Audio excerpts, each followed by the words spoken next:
आज की यह वीडियो बहुत ही महत्वपूर्ण होने वाली है, क्योंकि आज की इस वीडियो में बात करेंगे बीए फिफ्थ सेमेस्टर के सोशियोलॉजी के most important question and answer के बारे में, और पीडीएफ भी प्रोवाइड करने वाले हैं। तो पूरा वीडियो को जरूर देखिएगा। मैं आपको क्वेश्चन और उसका उत्तर भी लेकर आया हूं, और आप वीडियो को पूरा देखेंगे तो मुझे गारंटी मैं आपको दिला रहा हूं कि आपके करीब करीब 12 से 15 नंबर पक्के होने वाले हैं।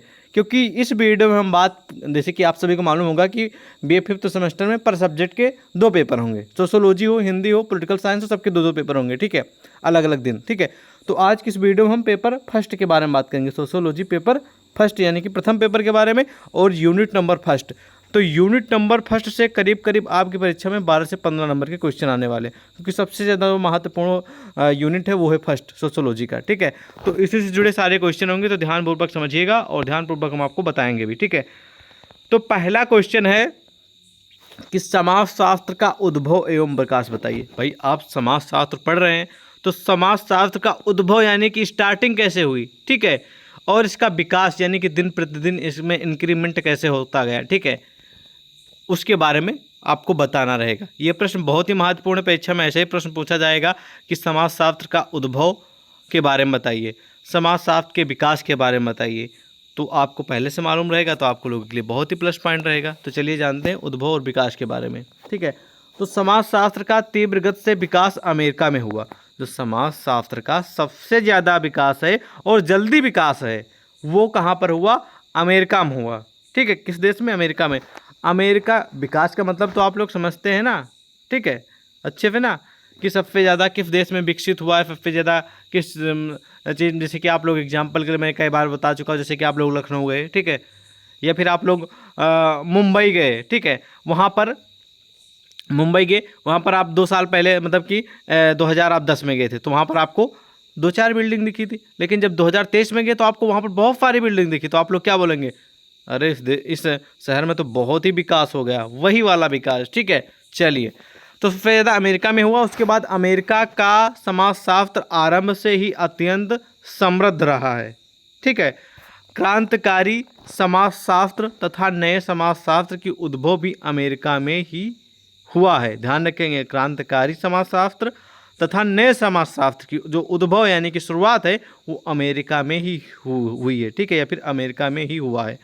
सर्वप्रथम एक विषय के रूप में समाजशास्त्र का अध्ययन येल विश्वविद्यालय अमेरिका में 1876 में हुआ था। ठीक है, समाजशास्त्र का सर्वप्रथम जो अध्ययन है, जो पढ़ाया गया था, जो सिखाया गया था, ठीक है, वो एक विश्वविद्यालय है जिसका नाम था येल यूनिवर्सिटी। ठीक है, जो कि अमेरिका में है, और इसका आरंभ 1876 में किया गया था। तो आई होप आपको इसका उद्भव के बारे में और विकास के बारे में सिंपल सा परिचय आपको मालूम हो गया होगा। ठीक है, क्लियर?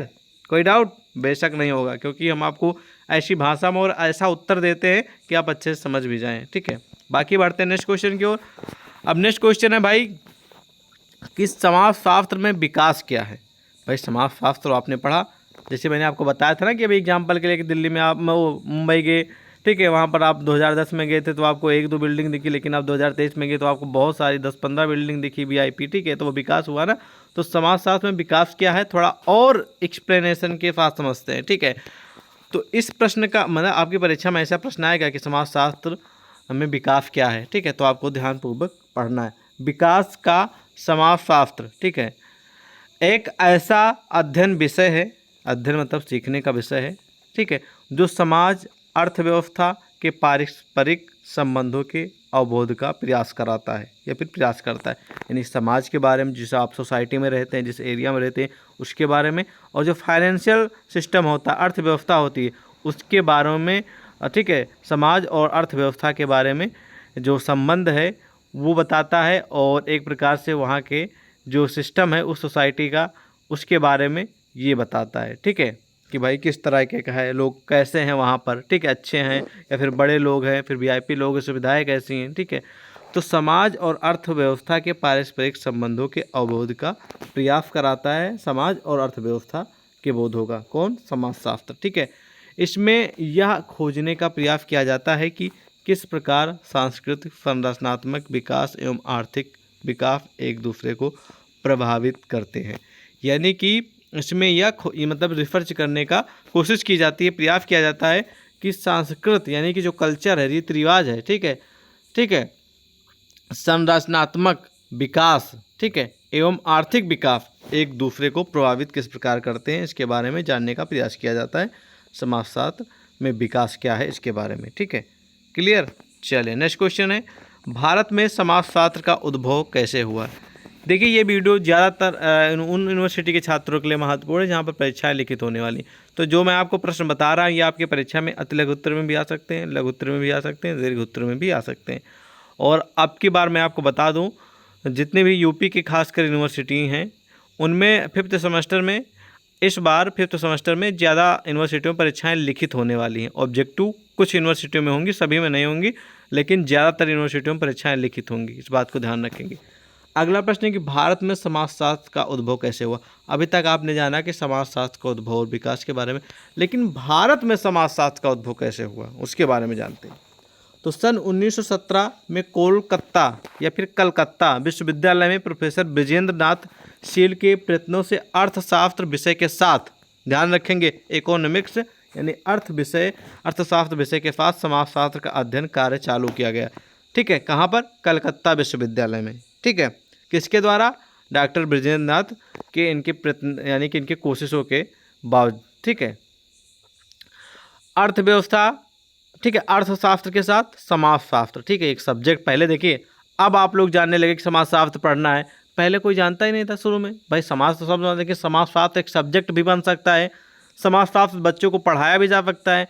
इसके बारे में सर्वप्रथम 1917 में कलकत्ता विश्वविद्यालय में इसका प्रारंभ किया था एक सब्जेक्ट के रूप में, कि हाँ ये आने वाली जितनी पीढ़ियाँ हैं वो समाजशास्त्र के बारे में पढ़ेंगी, समाज के बारे में पढ़ेंगी कि समाज में होता क्या है, समाज कहते किसे हैं, इसकी विशेषताएँ क्या हैं, ये सब चीज़ें, ठीक है। तो इसको अध्ययन करने के लिए कि आगे वाली जो पीढ़ी है, जो बच्चे हैं, वो पढ़ें और इसके बारे में समझें, ठीक है। समाजशास्त्र का अध्ययन कार्य चालू किया गया। सन 1921 में लखनऊ विश्वविद्यालय में अर्थशास्त्र विभाग के अंतर्गत समाजशास्त्र को मान्यता अवश्य दी गई, परंतु इस विषय का अध्ययन अर्थशास्त्र विषय के अंतर्गत किए जाने लगा। यानी कि 1921 में लखनऊ विश्वविद्यालय जो है उसमें अर्थशास्त्र का जो विभाग था उसके अंतर्गत भी समाजशास्त्र की मान्यता दी गई, ठीक है। यानी कि लखनऊ विश्वविद्यालय में भी समाजशास्त्र का अध्ययन जो बच्चों को है यानी कि सब्जेक्ट के रूप में बच्चों को बताया जाने लगा, ठीक है। परंतु इस विषय का अध्ययन अर्थशास्त्र विषय के अंतर्गत किया जाए, मतलब कि अर्थशास्त्र से मतलब कि अर्थशास्त्र के साथ इसके अंतर्गत इसके बारे में अध्ययन कराया जाता था, ठीक है, समाजशास्त्र का लखनऊ में, ठीक है, 1921 में। अब तो आप लोग सब जानते हैं समाजशास्त्र कितना विख्यात हो गया। महत्वपूर्ण प्रश्न था, याद रखेंगे। अगला प्रश्न है कि समाजशास्त्र कितने शब्दों से मिलकर बना है। तो सिंपल सा अर्थ है, समाजशास्त्र की जो उत्पत्ति है वो दो शब्दों से मिलकर बनी है। पहला है समाज, दूसरा है शास्त्र, ठीक है। जिसमें पहला शब्द है सोशियस, यानी कि जिसको आप लोग सोशियोलॉजी बोलते हैं, ठीक है, सोशल, ठीक है। फिर से सुन लीजिएगा, समाजशास्त्र, तो समाजशास्त्र को इंग्लिश में बोलते हैं सोशियोलॉजी, ठीक है। तो पहले आप लोग जानिए दो शब्दों से मिलकर बनी है, जिसमें पहला शब्द है सोशियस, ये लैटिन भाषा, कौन से भाषा का है? लैटिन भाषा से है। और दूसरा शब्द जो आपका लोगस है वो ग्रीक भाषा से लिया गया है।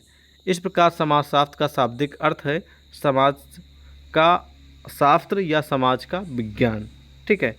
यहाँ पर सोशियोलॉजी का जो मतलब कि संविच्छेद किया गया है, ठीक है, सोशियोलॉजी, ठीक है, इसलिए यहाँ पर सोशियस और लोगस आ गया है, ठीक है, सोशियोलॉजी का।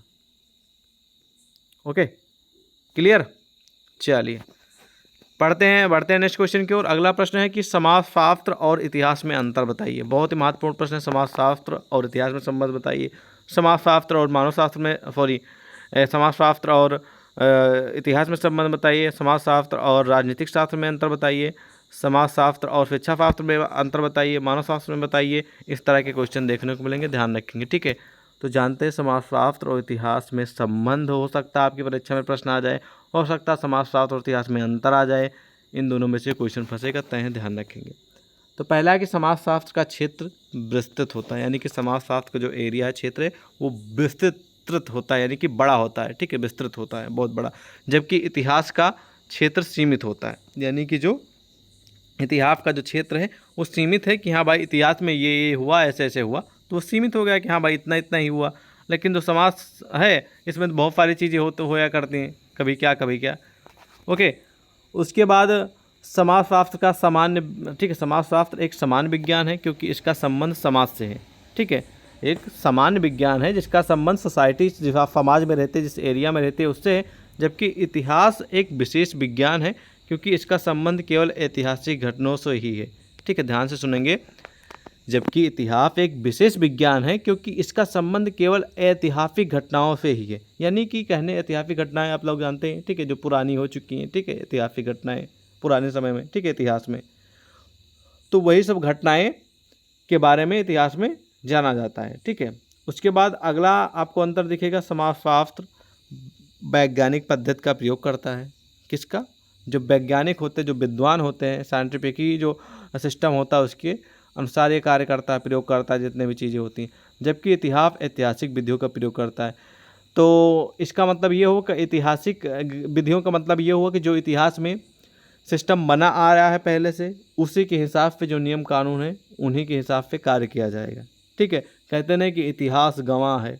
ठीक है, बाकी मुझे डायलॉग याद नहीं है लेकिन इतना याद है कि इतिहास गवाह है कि ये ऐसा ऐसा होता है। ठीक है, तो वही चीज़ है यहाँ पर कि जो ऐतिहासिक चीज़ होती हैं, ठीक है, इतिहास की ऐतिहासिक चीज़ होती है, वो उन विधियों का प्रयोग करती हैं जिनके बारे में पहले हो चुका है। ठीक है, और जो समाजशास्त्र है वो लेटेस्ट जो वैज्ञानिक पद्धति होती है, जो विद्वान लोग होते हैं उनके अनुसार वर्क करता है। क्लियर? चलिए, और यहाँ पर एक और आप लोगों के समस्त अंतर आ जाएगा 4 नंबर, कि समाजशास्त्र प्राचीन घटनाओं से अधिक संबंधित नहीं है, यानी कि प्राचीन पुरानी घटनाओं से संबंधित नहीं है समाजशास्त्र।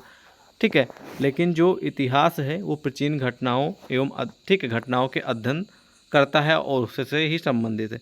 तो भाई इतिहास जो प्राचीन घटना यानी कि जो पहले हो चुकी हैं, ठीक है, आज के 50 साल 5 साल 100 साल 200 साल पहले, ठीक है, इतिहास में घटनाएं हो चुकी हैं तो उन्हीं का अध्ययन किया जाता है इतिहास में, उन्हीं के बारे में जाना जाता है कि क्या हुआ था। 5वां अंतर है कि समाजशास्त्र सभ्यता और संस्कृति की उत्पत्ति एवं विकास की क्रियाओं का अध्ययन करता है, जबकि इतिहास सभ्यता और संस्कृति का देश काल के प्रसंग में अध्ययन करता है। ठीक है, तो समाजशास्त्र जो है सभ्यता संस्कृति की उत्पत्ति करता है एवं विकास की क्रियाओं के बारे में जानकारी देता है, और ये सभ्यता और जो देश काल के प्रसंग है उनके बारे में, ठीक है, और जो पुरानी इतिहास की सभ्यता उनके बारे में जानकारी देता है इतिहास। ठीक है, अगला है 6 नंबर कि समाजशास्त्र विश्लेषण के साथ साथ समस्याओं को सुलझाने के भी सुझाव देता है। इतिहास केवल, ठीक है, यथा तथ्यों का वर्णन करने का सुझाव, ठीक है, यथा तथ्यों का वर्णन करता है, सुझाव नहीं देता है ये। ठीक है, यानी कि जो इतिहास के तथ्य हैं, फैक्ट हैं, उन्हीं का वर्णन करता है, सुझाव नहीं देता है। ठीक है, इसी तरह और भी आप पढ़ लीजिएगा। और एक और मेन पॉइंट यहाँ पर है कि समाजशास्त्र अधिक पुराना है जबकि इतिहास का विषय अधिक पुराना है। ध्यान से सुनेंगे, यहाँ पर बहुत गहरी बात छुपी हुई है।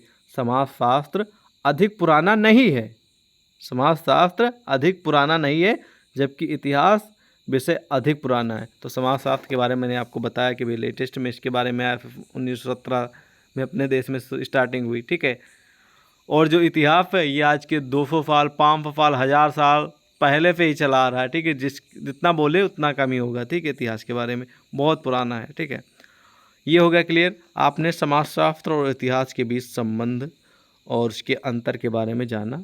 और आप क्वेश्चन यहाँ पर आएगा आपकी परीक्षा में कि समाजशास्त्र और राजनीति शास्त्र में अंतर बताइए, या फिर समाजशास्त्र और राजनीति शास्त्र में संबंध बताइए। ठीक है, तो यहाँ पर कुछ प्रमुख अंतर हैं, जैसे कि एग्जाम्पल के रूप में यहाँ पर पॉइंट में दिया भी गया है कि समाजशास्त्र संपूर्ण समाज का समान अध्ययन है। समाजशास्त्र जितने भी समाज हैं उन सभी का समान यानी बेसिक अध्ययन है उनके बारे में। ठीक है, और राजनीति शास्त्र समाज के केवल राजनीतिक पक्ष अर्थात राज्य की उत्पत्ति, व्यवसाय तथा विकास से भी संबंधित है। इस प्रकार यह एक सीमित और विशिष्ट प्रकृति का विज्ञान है राजनीति शास्त्र। क्लियर? दूसरा यहाँ पर है कि समाजशास्त्र सभी प्रकार के संबंधों का अध्ययन करता है, यानी कि जितने भी संबंध होते हैं चाहे जिससे संबंधित हो उसके बारे में अध्ययन करता है, जानकारी लेता है। ठीक है, चाहे वो संगठित हो अथवा विघटित हो। जबकि राजनीति शास्त्र समाज की केवल उन संगठित दशाओं का ही ध्यान है जिन राजनीतिक जीवन की स्पष्ट छाप हो, उन्हीं के बारे में, मतलब कि जो राजनीतिक क्षेत्र में थे राजनीतिक जीवन की, जो एक पर्टिकुलर जो उन्होंने अपने समय में या फिर अपने जो पार्टी में जो भी चीज़ कर रखी उन्हीं का छाप है। ठीक है, अगला है कि राजनीति शास्त्र इस सामान्य तथ्य को स्पष्ट करता है कि व्यक्ति एक राजनीतिक प्राणी है, जबकि समाजशास्त्र सूक्ष्म तथ्यों की खोज करके यह बताता है कि व्यक्ति राजनीतिक प्राणी क्यों बना। ठीक है, तो ये हो गए समान अंतर। और यहाँ पर एक क्वेश्चन और बन सकता है जो कि आपको तैयार कर लेना है। अंतर मैंने बता दिया, संबंध आपको तैयार कर लेना है। ठीक है, आएगा परीक्षा में, उम्मीद है। अब अगला प्रश्न एक समाज सुधार आंदोलन कब हुआ। या फिर प्रश्न हो सकता है कि सामाजिक सुधार आंदोलन कब शुरू हुआ। ठीक है, तो इस आंदोलन की शुरुआत कादियान के मिर्ज़ा गुलाम अहमद ने 1889 में ईसाई मिशनरियों और आर्य समाज के विवाद के खिलाफ लड़ने के लिए की थी। ठीक है, ये हो गया सिंपल परिचय, बाकी आप पढ़ लीजिएगा। ठीक है, वीडियो लंबी ना हो इसलिए हम आपको जल्दी थोड़ा बताने का प्रयास करेंगे। आगरा के भारत में कितने सामाजिक सुधार आंदोलन किए गए। तो भारत में मेन मतलब ये 2 श्रेणियों में बांटा गया है, लेकिन आंदोलन बहुत सारे हुए हैं समाज के सुधार के लिए, जिसमें कि सुधारवादी आंदोलन था। सुधारवादी आंदोलन मतलब 2 श्रेणी में बांटा गया। पहला था सुधारवादी आंदोलन और दूसरा था आपका देवबंद आंदोलन। ठीक है, ओके, जैसे एग्जाम्पल के लिए मैं आपको बता दे रहा हूँ। सुधारवादी आंदोलन में, तो सुधारवादी आंदोलन में आपका आगे जाएगा ब्रह्म समाज, प्रार्थना समाज, अलीगढ़ आंदोलन। ठीक है, ये सब हो गए आपके। और आर्य समाज और देवबंद आंदोलन में आप क्या जाएंगे, पुनरुत्थानवादी आंदोलन, ये आ जाएगा। ठीक है, तो ये आपके हो गए सामाजिक सुधार के आंदोलन।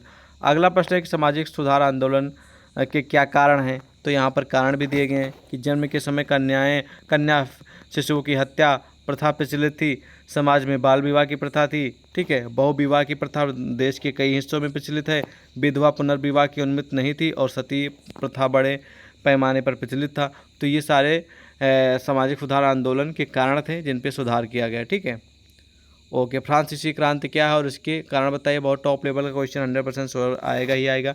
फ्रांस की क्रांति एक महत्वपूर्ण कारण सामाजिक असमानता थी, यानी कि जो इसका मुख्य कारण था, महत्वपूर्ण कारण था, वो सामाजिक असमानता थी। मिडलिन के अनुसार 1789 ईस्वी की क्रांति का विद्रोह तानाशाही से अधिक समानता के प्रति थी। फ्रांस की क्रांति के समय फ्रांस में समाज में अत्यधिक असमानता व्यक्त थी। समाज 2 वर्गों में विभाजित था। विशेषाधिकार वाले वर्ग में कुलीन लोग को पादरी थे। ठीक है, तो ये सामान्य परिचय रहा, बाकी आप अपने अनुसार इसको तैयार कर लीजिएगा। सामान्य परिचय मैं आपको बता दे रहा हूँ बस। अब यहाँ पर एक और क्वेश्चन मोस्ट इंपॉर्टेंट है कि फ्रांसीसी क्रांति कब से कब तक चली, यानी कि कब शुरू हो और कब खत्म हुई। तो 15 मई 1789 से शुरू हुई और 9 नवंबर 1799 तक चली। ठीक है, याद रखेंगे, टॉप लेवल का क्वेश्चन है। अगला क्वेश्चन है कि औद्योगिक क्रांति कब और कहाँ हुई। तो औद्योगिक क्रांति जो है ना, ग्रेट ब्रिटेन, महाद्वीपीय यूरोप और संयुक्त राज्य अमेरिका में नए औद्योगिक तरीकों में बदलाव लगभग 1760 और 1820 और 1840 के बीच हुआ, जैसे औद्योगिक क्रांति के रूप में जाना जाता है। ठीक है, तो ये रहा परिचय सिंपल सा। औद्योगिक क्रांति का अर्थ बताइए। तो औद्योगिक क्रांति का अर्थ, औद्योगिक क्रांति का साधारण जो अर्थ है वो है हाथों द्वारा बनाई गई वस्तुओं के स्थान पर आधुनिक मशीनों के द्वारा व्यापक स्तर पर निर्माण की प्रक्रिया, यानी कि हाथों के द्वारा जो बनाई गई वस्तुओं के जगह पर जो मशीन के द्वारा और जो फैक्ट्रियों और कंपनियों के द्वारा जो माल बनाया जाता है या फिर जो निर्माण की जाती है, ठीक है, उनकी प्रक्रियाओं को औद्योगिक क्रांति कहा जाता है। ठीक है, औद्योगिक क्रांति का आरंभ 18वीं शताब्दी इंग्लैंड में हुई थी। ठीक है, ये बात को ध्यान रखेंगे। अगला क्वेश्चन कि औद्योगिक क्रांति क्यों शुरू हुई। तो औद्योगिक क्रांति जो शुरू हुई थी, अंतर्राष्ट्रीय व्यापार में सफलता ने ब्रिटेन की उच्च वेतन, सस्ती ऊर्जा अर्थव्यवस्था का निर्माण किया। ठीक है, और यह औद्योगिक क्रांति के लिए स्प्रिंग बोर्ड था। उच्च मजदूरी यानी कि ज़्यादा पैसे की जो मतलब कमाई है, मजदूरी है, और सस्ती ऊर्जा ने प्रौद्योगिकी की मांग पैदा की, जिसने श्रम के लिए पूंजी और ऊर्जा का स्थान ले लिया। ये प्रोत्साहन कई उद्योगों में संचालित हुए, यानी कि जो औद्योगिक क्रांति हुई थी इसमें बहुत सारे समस्याएं थी। ठीक है, पहली समस्या तो उसमें वेतन जो पैसा मिलता था वो कमी हो, मजदूरी की जो ज़्यादा होनी चाहिए वो कम थी, बहुत सारी समस्याएं थे। और जो प्रौद्योगिकी थी यानी कि औद्योगिकी की जो मांग थी, यानी कि जो प्रोडक्ट था उसकी जो मांग थी वो बहुत कम थी। ठीक है, ये सारी चीज़ें थी। और ऊर्जा जो है वो अधिक लिया जाता था। तो ये सब चीज़ें हो गई, औद्योगिक क्रांति क्यों शुरू हुई, तो इसके बारे में सिंपल सा परिचय। बाकी आप अपने अनुसार इंटरनेट गूगल पर सर्च कर लीजिएगा। तो ये पूरी की पूरी PDF तैयार है, जो मैसेज करेंगे व्हाट्सएप पे उन्हीं को दे दिया जाएगा। बाकी मिलते हैं नेक्स्ट वीडियो में। जय हिंद।